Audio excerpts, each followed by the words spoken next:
और जगदीश बाबू अब बोल रहा था ना, नाम नहीं लेके, वर्ल्ड्स बिगेस्ट पार्टी, बोडोलैंड में स्मॉलेस्ट पार्टी है आज।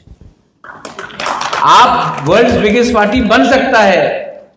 तिपरासा एरिया में बिगेस्ट पार्टी बनना है ना, तो दिल बड़ा करना चाहिए। इनका दिल चिकन है, तो ये लोगों का कोई चांस नहीं। लेकिन मैं आज भी आईपीएफटी को बोलता हूं, मैंने देखा बोडोलैंड में क्या हुआ।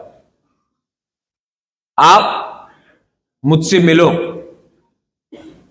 मैं भी 2021 से अभी तक बहुत सीख चुका हूं।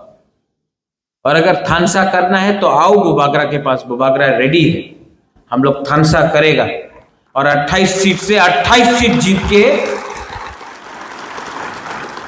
क्योंकि हमारा लक्ष्य क्या है? हमारा लक्ष्य तिपरा मोथा आईपीएफटी नहीं है। हमारा लक्ष्य है 2028 में 75 इयर्स के बाद दशरथ देव मुख्यमंत्री बना था, अब हम लोग तिपरासा को मुख्यमंत्री बनाएंगे।